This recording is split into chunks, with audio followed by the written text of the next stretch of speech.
Hello जी, राम राम जी सारे नए। और मैं पहुंच गई हूँ रोहतक टिटोली, जहां पर पूनम और प्रवेश आर्यादी लगाती हैं लड़कियों के कन्या चरित्र निर्माण के लिए शिविर। तो अभी और वीडियो को लास्ट तक जरूर देखना, सारा प्रोसेस बताऊंगी क्या क्या होता है, क्या क्या सिखाते हैं। और अभी यहाँ पर चल रही है, सुबह के 5 बज चुके हैं और योगा के लिए एक्सरसाइज करवाई जा रही है और फिर योगा करवाई जाएगी। उसके बाद लड़कियों को जो है कराटे वगैरह, जूडो और पीटी करवाई जाती है और ध्यान लगाना सिखाया जाता है और आत्म सुरक्षा कैसे की जाती है वो सब सिखाया जाता है। मतलब एक लड़की के लिए जो जो ज़रूरी है वो सब इसके अंदर सिखाया जाता है।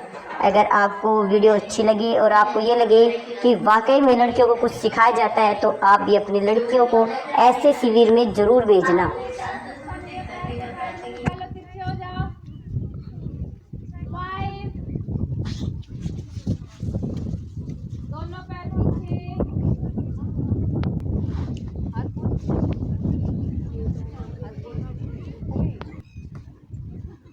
अरे किसको काट, ओए चुप।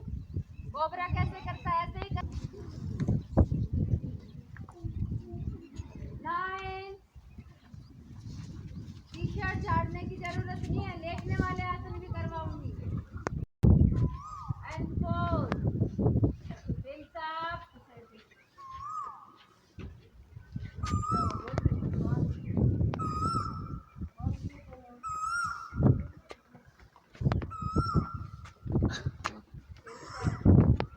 हाँ किसी का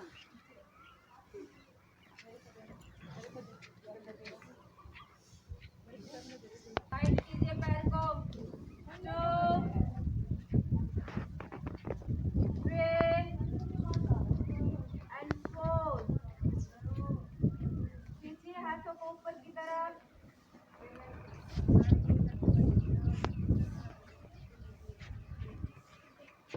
गले जमाइए, सामने देखिए।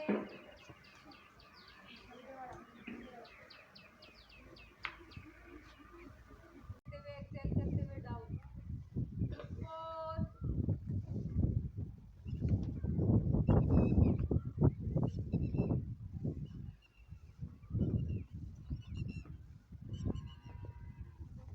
रिलैक्स।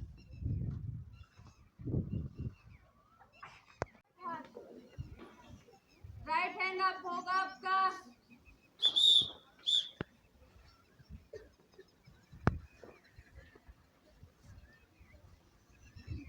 रिलैक्स। और अब यहाँ पर चल पड़ी है लड़कियों की पीटी क्लास और साथ के साथ एक्सरसाइज करवाई जाएगी और देखना कैसे की जाती है। और यहाँ पे देखना यज्ञशाला है, ये यहाँ पे यज्ञ होगा, मैं अंदर का दिखाऊंगी आपको।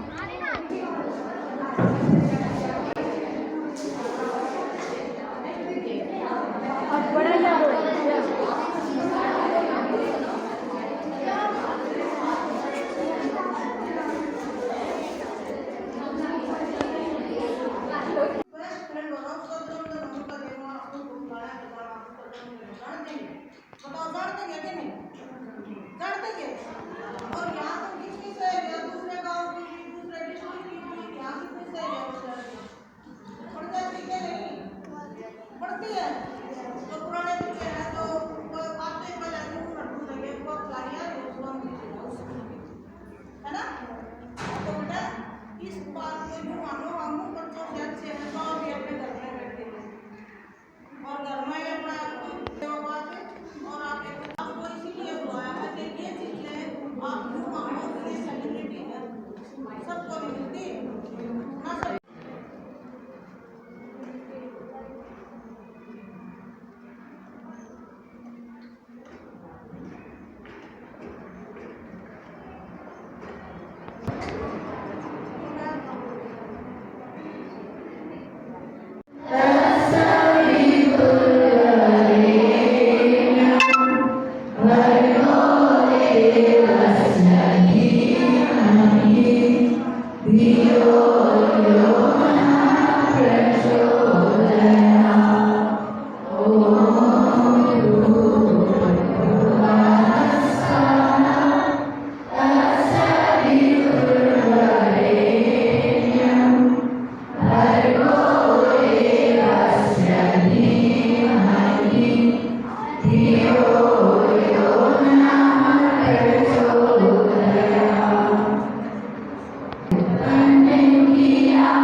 यज्ञ करने के लिए उपस्थित हुए हैं। और आज हम सब के लिए बहुत ही सौभाग्य की बात है कि पूज्य स्वामी जी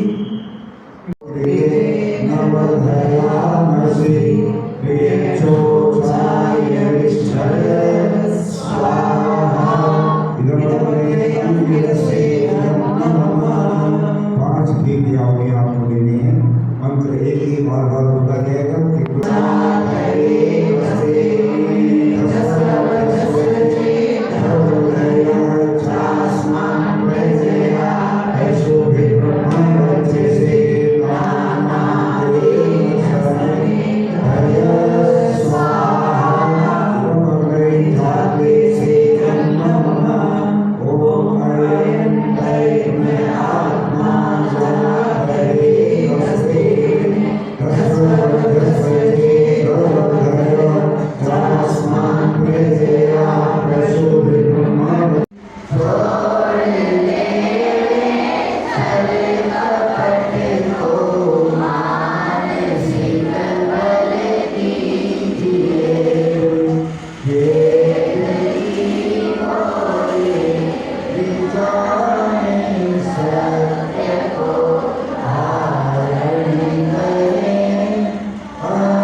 वेद कितने हैं?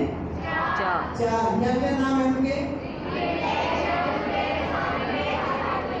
पहला वेद कौन सा है? दूसरा यजुर्वेद, तीसरा सामवेद, चौथा अथर्ववेद। ऋग्वेद का जो ऋषि है वो कौन है? ऋग्वेद का ऋषि कौन है? कोई बड़ा वो बताए। ऋग्वेद का ऋषि कौन है? खड़े होकर बताओ ऐसे।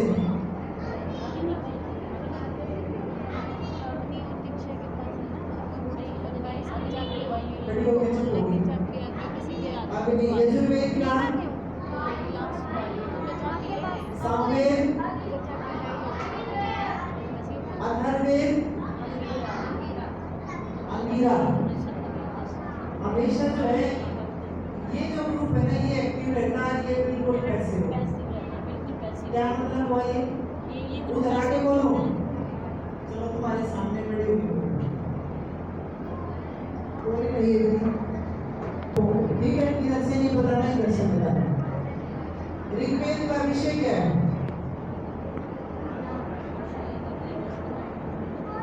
ऋग्वेद का क्या विषय है? ये कहना इधर से बता। क्या विषय है ऋग्वेद का?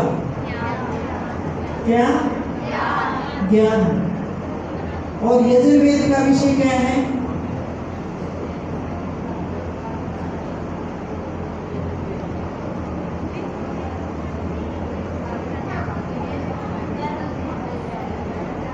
हिमाचल में जो है एक हीरोइन अभी एमपी बनी है, क्या नाम है उसका?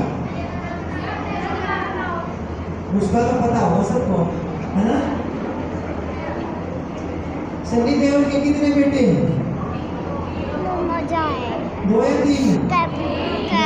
कितने बेटे हैं?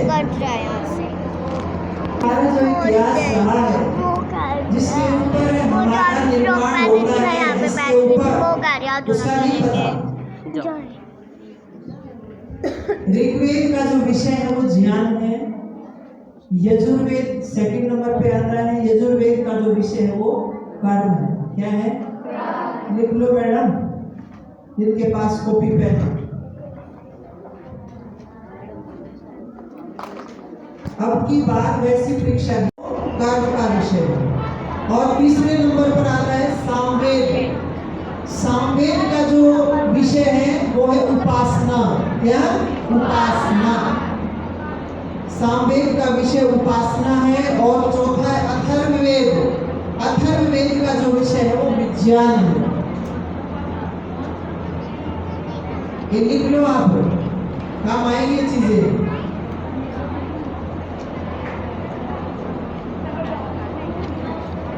एक जब भी कोई भी आप कॉम्पिटिशन एग्जाम की तैयारी करोगे, एक तो हमारी संस्कृति, हमारे धर्म से संबंधित जो है एक पूरा का पूरा एडिशन आएगा आपका प्रश्नोत्तर का, उसमें आप ढूंढते रहोगे, कहीं मिलेगा नहीं। हमारे 6 दर्शन होते हैं। आप लिखो 6 दर्शन। जैसे 4 वेद हैं, 6 दर्शन हैं। पहला है सांख्य दर्शन। पहला है सांख्य दर्शन। दूसरा है योग दर्शन। तीसरा है न्याय दर्शन। ये क्यों नहीं रही? सारे याद है? क्या बोल रही हूँ? बहुत अच्छी बात, सही है। पहला है सांख्य दर्शन, दूसरा है योग दर्शन, तीसरा है न्याय दर्शन और चौथा है वैशेषिक दर्शन। वैशेषिक दर्शन।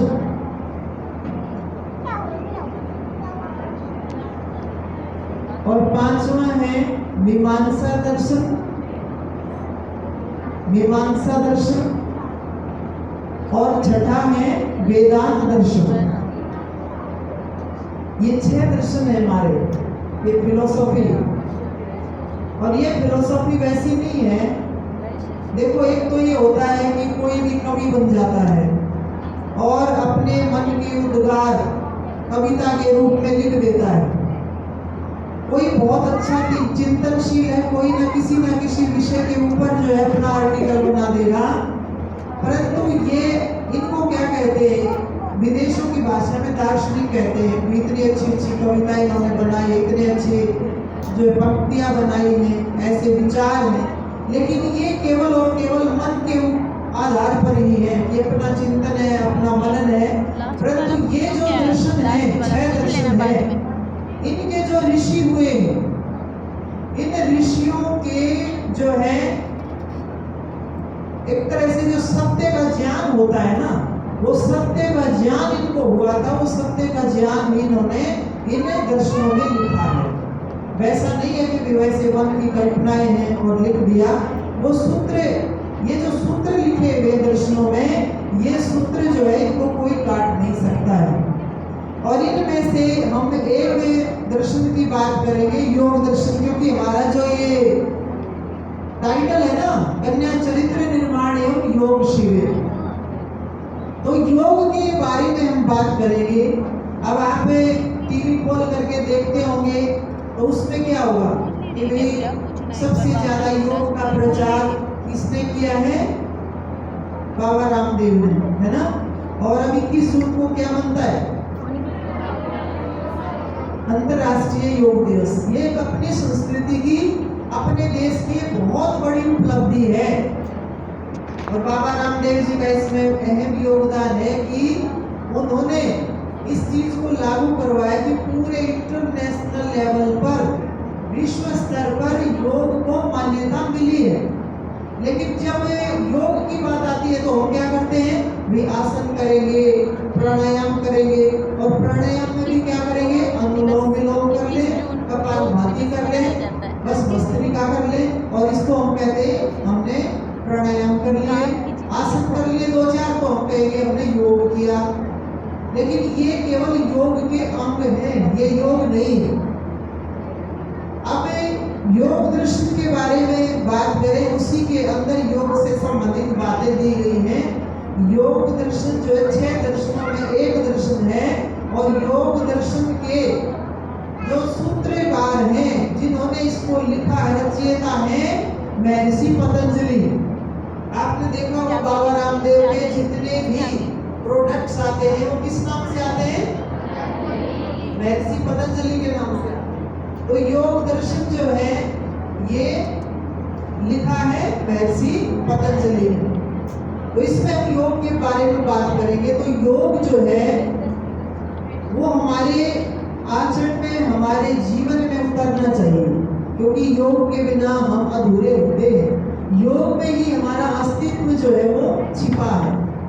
अब योग क्या है? अगर हम मैथ की बात करें, गणित की बात करें, तो योग का मतलब क्या होता है? जोड़। और जोड़ एक चीज का तो होता नहीं है, 2 का होगा ना। एक चीज को दूसरी से मिलाते हैं तो क्या बन जाता है? योग। तो यहाँ जो है योग दर्शन में योग शब्द किसके रूप में आता है? कि आत्मा का परमात्मा से मिलन, इसको क्या कहते हैं?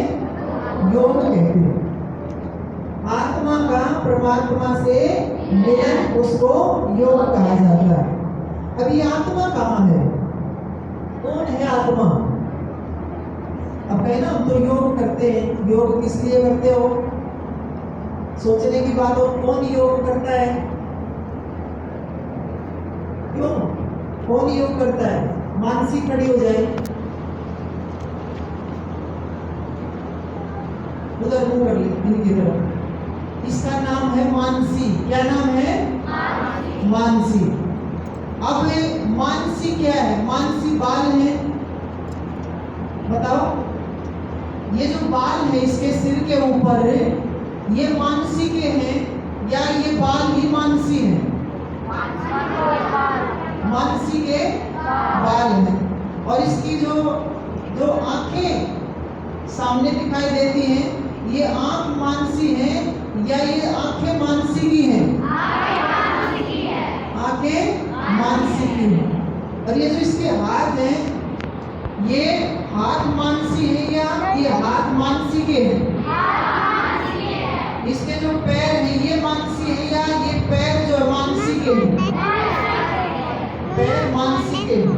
जब ये पैदा हुई थी तो इसका नाम मानसी ही था या कुछ भी नहीं था? कुछ भी नहीं था। पहले पैदा होते हैं, उसके बाद नाम रखा जाता है। तो नाम जब ये पैदा हुई तो ये जो है सामने इसकी शक्ल दिखाई दी थी, शक्ल दिखाई दी, उसके बाद जो है इसका नाम रख दिया। दो चीज मिली ना, बैठ जाए मानसी, दो चीज मिली।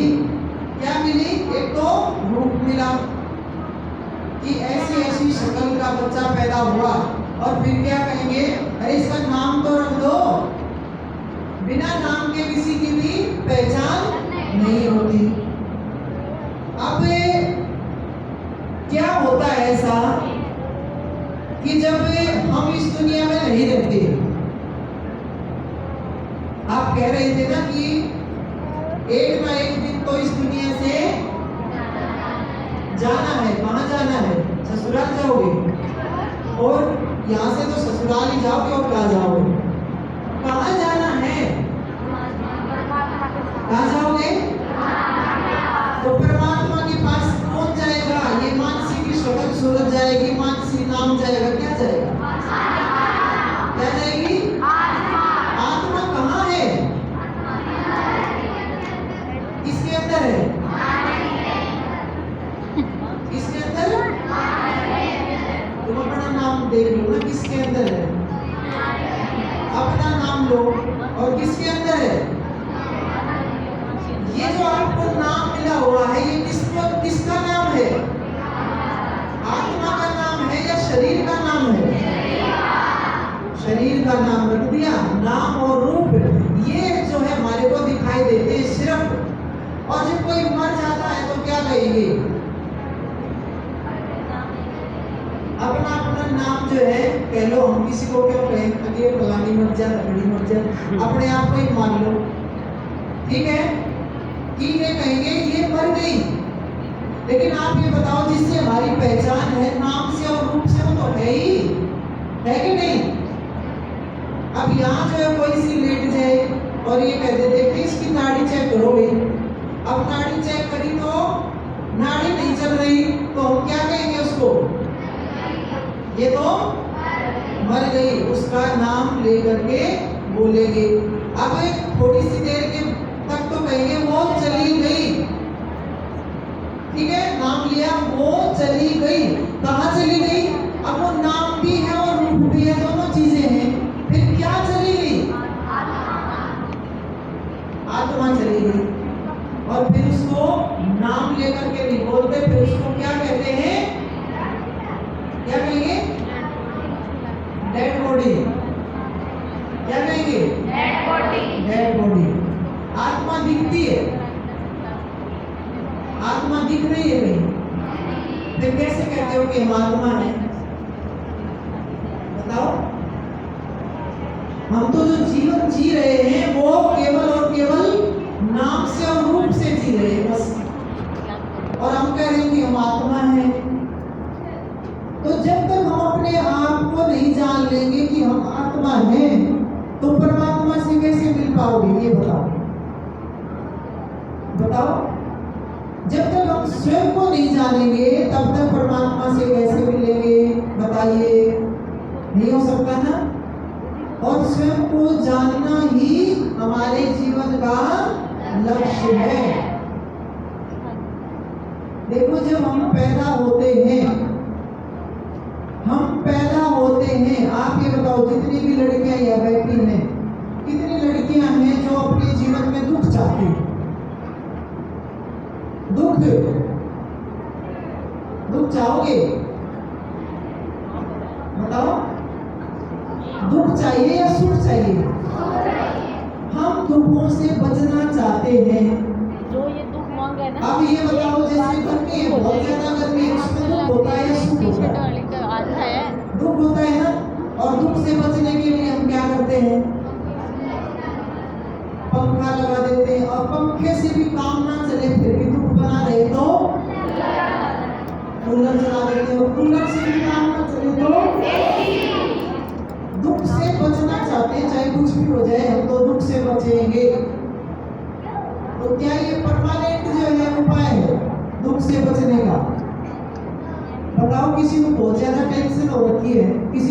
को लेकर के, तो चाहे इसी के सामने पड़ा रहे तो ठीक हो जाएगा? बताओ, नहीं होगा ना? तो सबसे पहली चीज हमें ये जाननी है, देखो जब हमारा जन्म होता है तो हमें 3 चीजें गिफ्ट में मिलती हैं। पता है क्या?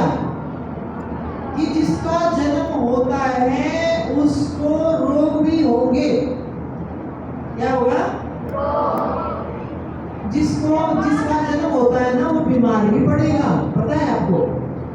ऐसा कोई भी नहीं है कि जन्म हुआ हो और बीमार ना हो, बीमार भी हो जाते हैं, है ना? दूसरा क्या मिलेगा? कि उसको वियोग भी होगा। दूसरा क्या है? वियोग भी होगा। वियोग क्या होता है? वियोग का मतलब क्या होता है? बता सकता है कोई? बताओ, वियोग का मतलब बताओ। किसी को भी नहीं पता? वो बोल रही हूँ गुड़िया, बोलने में वियोग का मतलब होता है, हाँ, बताओ मम्मी। वो बोल रही थी गुड़िया उसको। वियोग का मतलब होता है बिछुड़ना। क्या है? हाँ, वियोग का मतलब होता है बिछुड़ना। किससे बिछुड़ना? किससे बिछुड़ना? अपनों से बिछुड़ना। किससे? अपनों से बिछुड़ना। और तीसरी चीज क्या मिलती है? शोक। क्या मिलेगा? शोक। कि कोई जब जाता है, वियोग हो जाता है, तो हमारे को क्या होता है? शोक होता है, बहुत ज्यादा तकलीफ होती है हमारे को। तो ये क्या 3 चीजें मिली हमारे को, इनको कोई नहीं रोक सकता। ना रोग को मिटा सकता कोई, ना वियोग को मिटा सकता और ना शोक को मिटा सकता। वो तो हमारे को होगा ही होगा। इस बात को स्वीकार कर लो, इस बात को आप एक्सेप्ट कर लो। लेकिन हम दुख नहीं चाहते ना अपने जीवन में। अब दुख नहीं चाहते। अब चाहेगा कोई कि भी मैं रोगी बनूं? बताओ, कोई चाहेगा कि मैं बीमार ही पड़ी रहूं? कोई चाहेगा कि अपनों से बिछड़ूं नहीं कभी भी, कभी मेरे को शौक ही ना हो? कितनी लड़कियां जो चाहती है तीनों मेरे जीवन में नहीं आने चाहिए, तीनों ही चीजें मैं नहीं चाहती अपनी लाइफ में कि ये तीनों मुझे मिले, कि मुझे अपनों से बिछुड़ना पड़े, मैं बीमार पड़ूं या मेरे को शौक हो। एक दूसरे का देख के मत उठाओ, समझो कि क्या पूछना चाहते हो। क्या आप इन तीनों बीमारियों को चाहते हो कि हो? नहीं चाहते ना? हाथ नीचे करो। फिर इसका परमानेंट इलाज क्या है? पता है क्या है? इसका परमानेंट इलाज यही है कि हम अपने आप को ढूंढें। अपने आप को हमें ढूंढना चाहिए। अब कहाँ ढूंढोगे? ना मंदिर में, ना मस्जिद में, ना गुरुद्वारे में, ना पहाड़ों पे, कहीं भी नहीं। कहाँ ढूंढेंगे? अपने अंदर ढूंढेंगे। अब अपने अंदर ढूंढने के लिए क्या करना पड़ेगा? अब अपने अंदर ढूंढने के लिए क्या करना पड़ेगा? आंख बंद करोगे या खोली रखोगे? बाहर की चीजों से हटाएंगे तभी हमें अंदर की देख पाएंगे, अपने आप को जान पाएंगे। फिर यही है, तब कहेंगे योग हुआ, आत्मा का परमात्मा से मिलन होगा। तो ये ऐसे बनेगा कि स्वयं को हम जाने। बहुत सारी चीजें जो हमारे को दिखती नहीं है, लेकिन हम ये नहीं कह सकते कि ये नहीं है। पहली चीज आप देखो, आपको ये शरीर दिख रहा है? दिखता है? क्या क्या चीजें दिख रही है?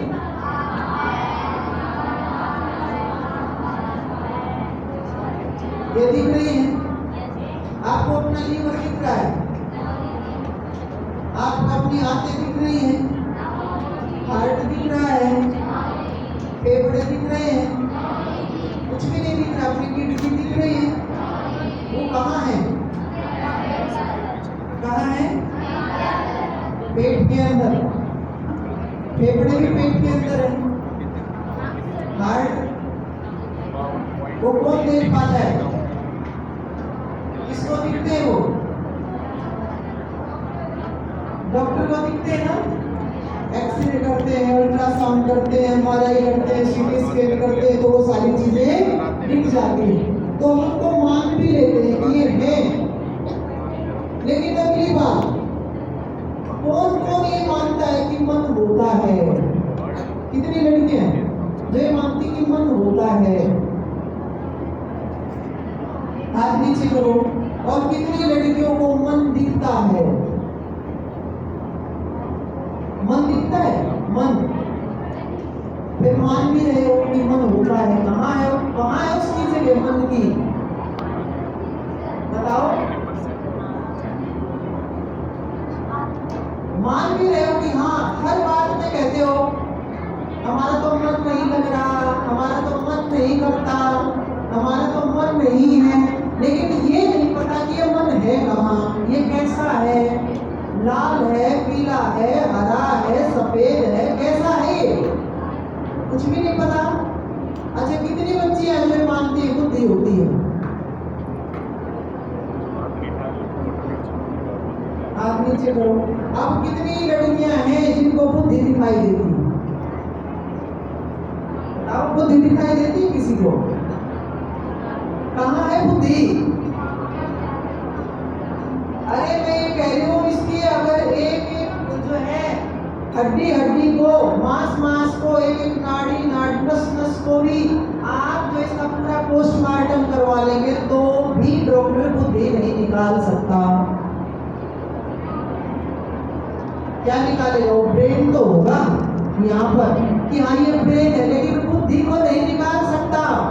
जैसे मन को नहीं निकाल सकता, ऐसे बुद्धि को भी नहीं निकाल सकता।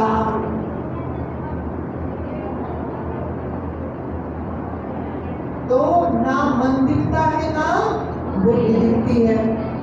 एक चीज और है। अब आप ये बताओ कि हमने जहां यज्ञ किया सुबह, और आप आंख बंद करो थोड़ी सी देर के लिए, आंख बंद करियो, सारी लड़कियां आंख बंद करो और याद करो कि हमने कहां पर बैठ करके हवन किया था।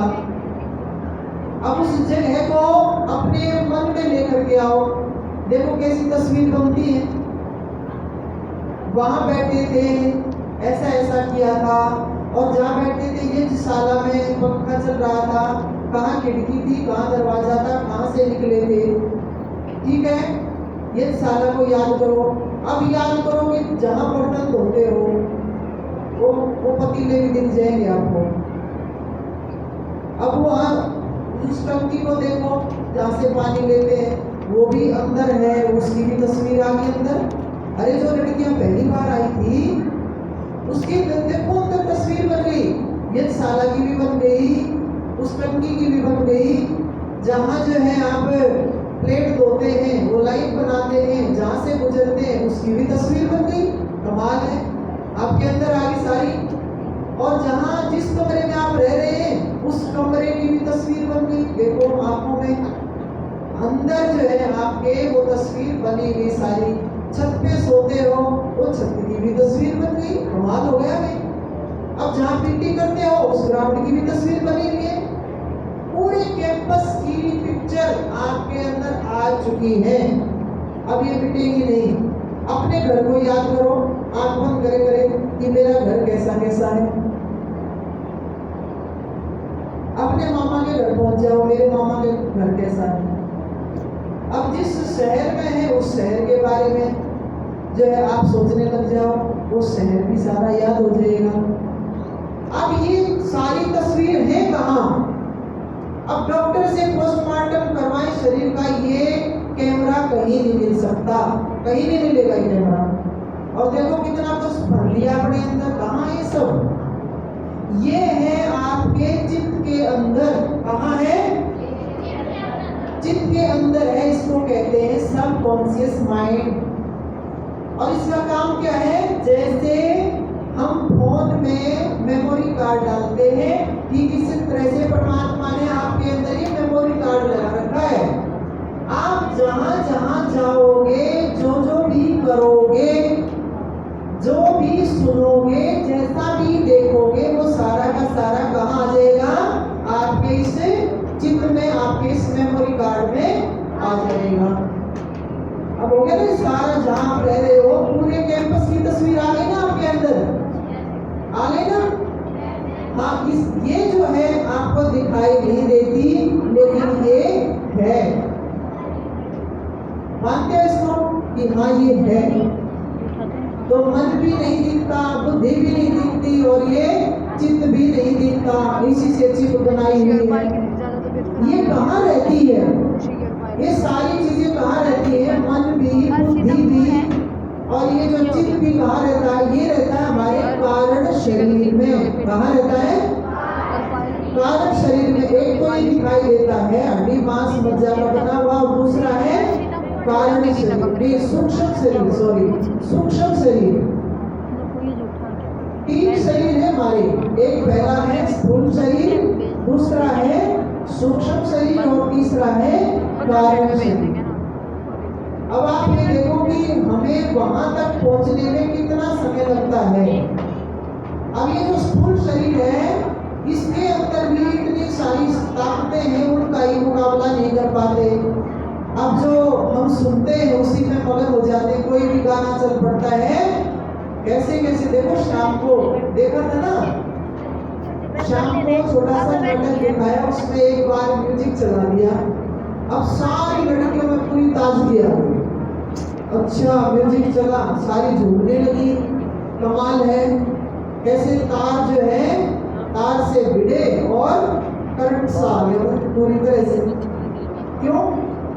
अब आपको पता ही नहीं है कि बचना कैसे है, अंदर जाना कैसे है। हम तो इस शरीर में घूम रहे हैं भी, ऐसे अपने आप को थोड़ी जो है जाना चाहेगा और कहे कि हम तो जो है बैठते हैं, आँख बंद भी नहीं होती, ना ध्यान लगता है, ना ये होता है, ना वो होता है।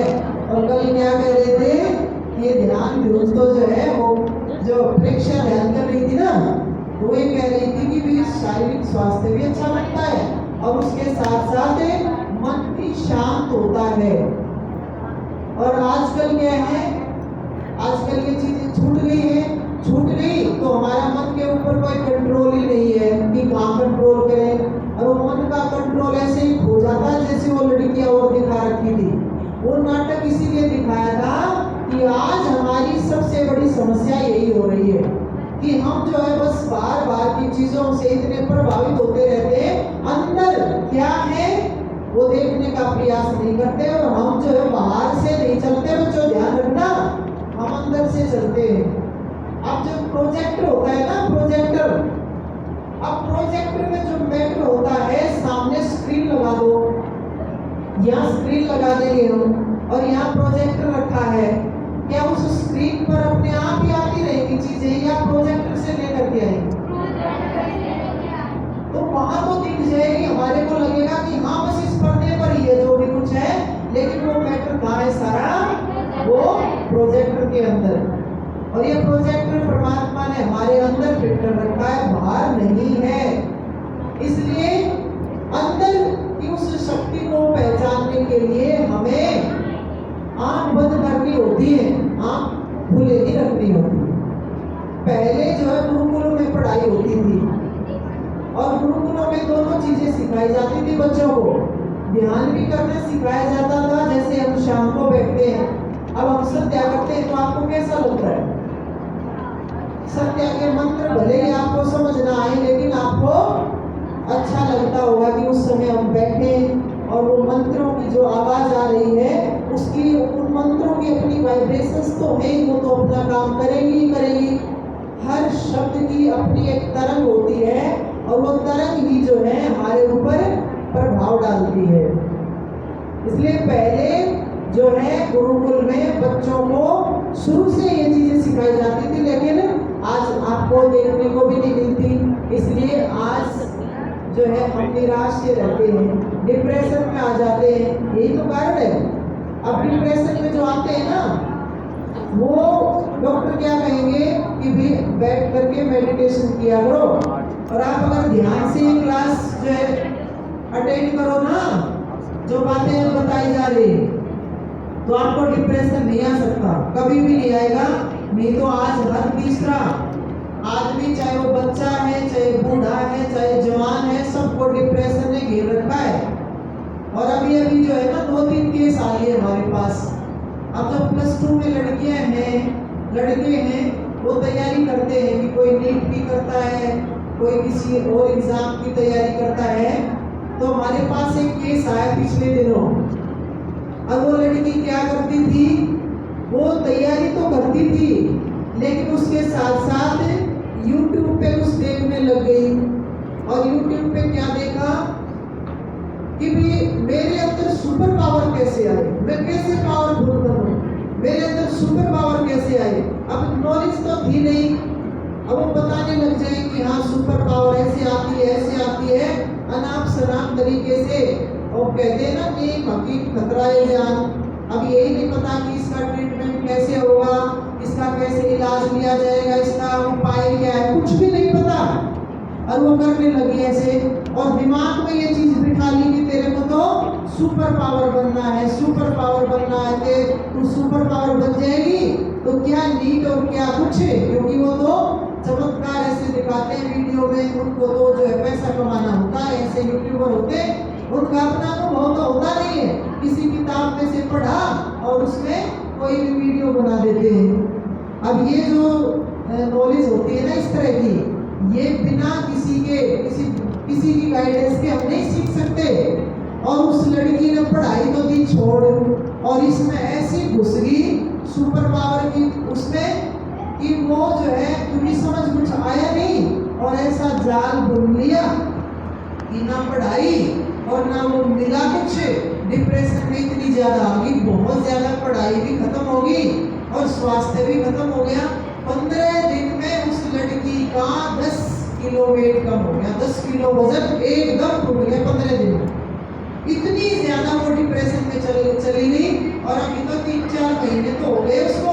अब तक जो है उनकी उसकी माँ से बात हुई थी, लेकिन जो है कोई भी आराम नहीं लग रहा। एक बार तो लगता है ठीक सी हो गई, फिर उसी खाई में गिर जाती है, बार बार उसी खाई में गिर जाती है। तो ये जो हम अलग अलग तरीके से सोच करके अपने दिमाग को खराब करते रहते हैं और कुछ पता होता नहीं है, तो उससे जो है हमें मुश्किल में फंस जाते हैं।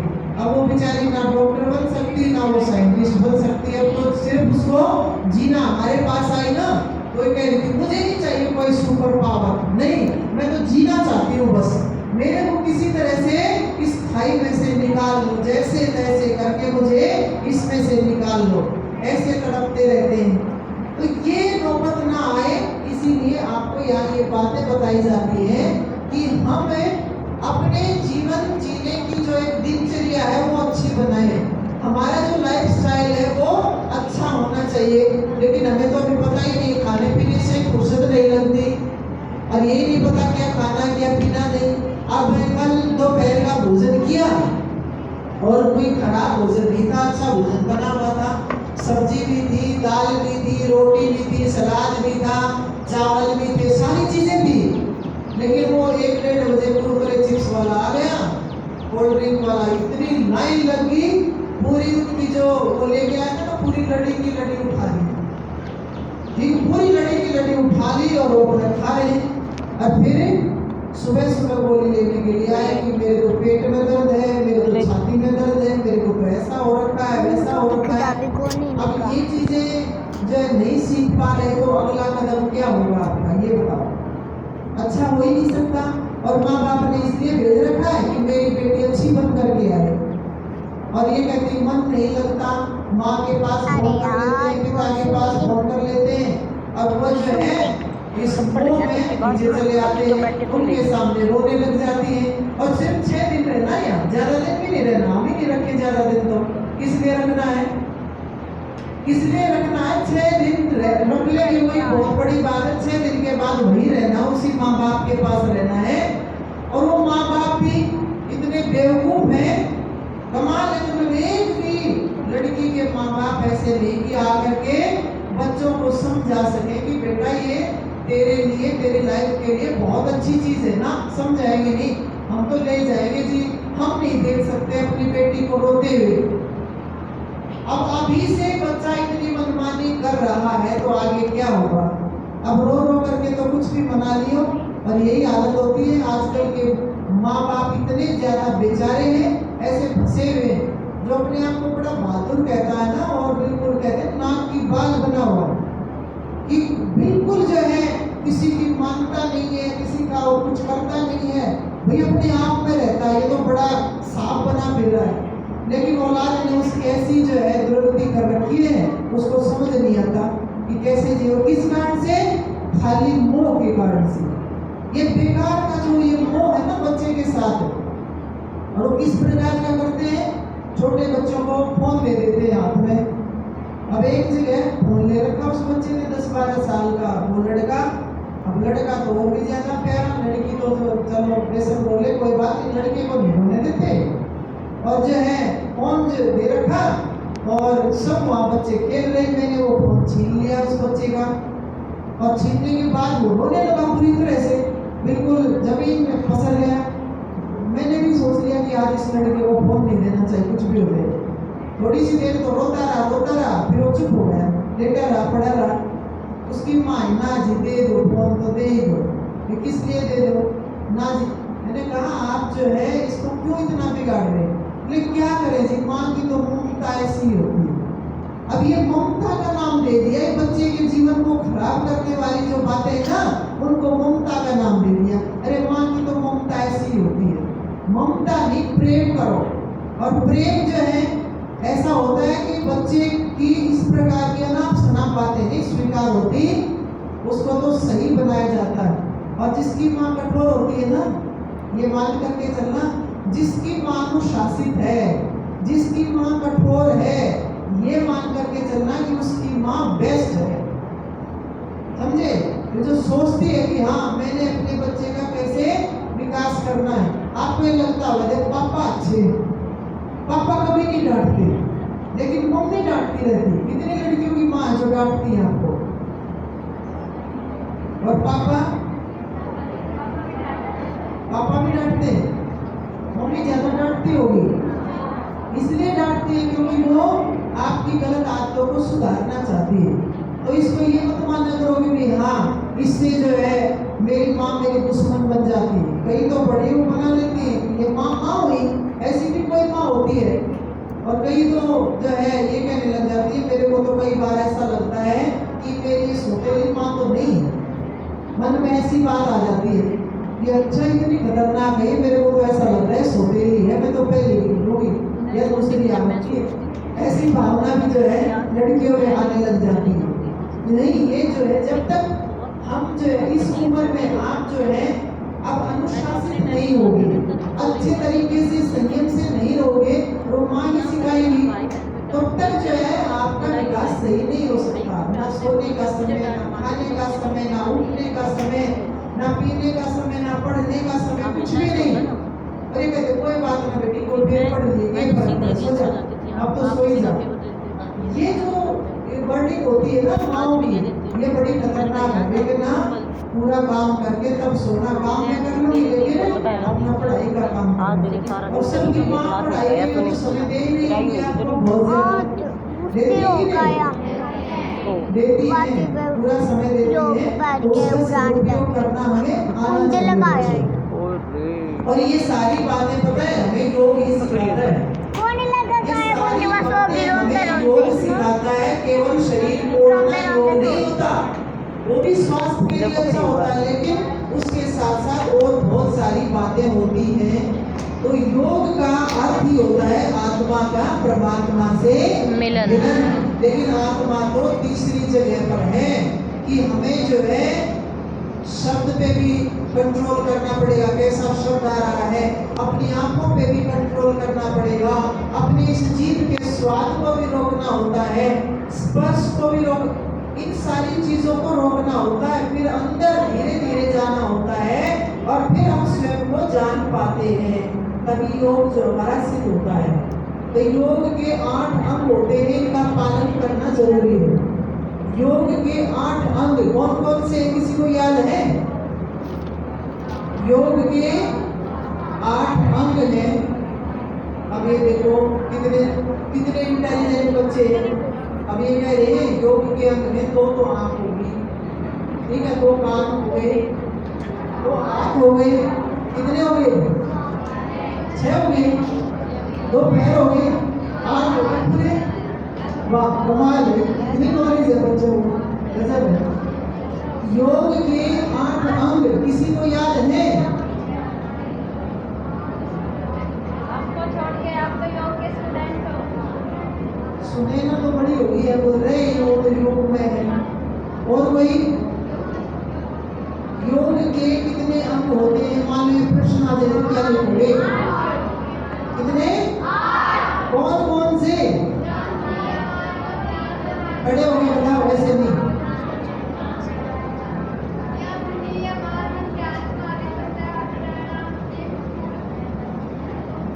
फिर जीप निकालने का क्या मतलब है? आराम से खड़ी हो जाए, उलट पुलट सुना दिए सारे। ऐसे नहीं होता, स्टेप बाय स्टेप होते हैं। पहले क्या चीज आएगी बाद में क्या, तो इसीलिए हम क्या फर्क पड़ता है, पहले समाधि रख दो, जरूरी नहीं क्यों? आया से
relax, standing Bhunavan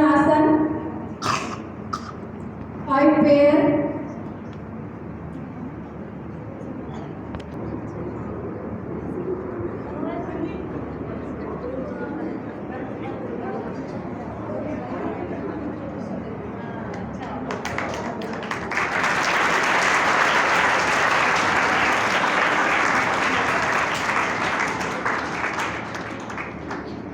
relax,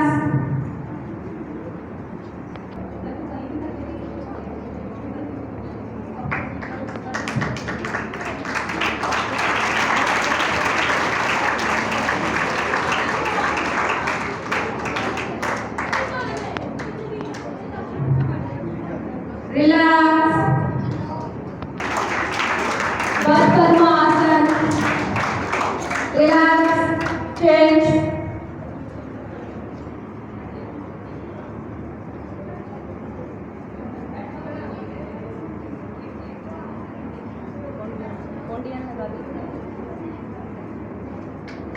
Hanuman आसन, साइड बकर आसन, चक्कर आसन, कोंडियान आसन। आप देख रहे हैं बच्चे, आज शिविर का तीसरा ही दिन है और इतने डिफिकल्ट आसन आज बच्चे कर रहे हैं।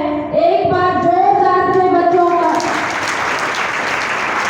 Relax, relax, change.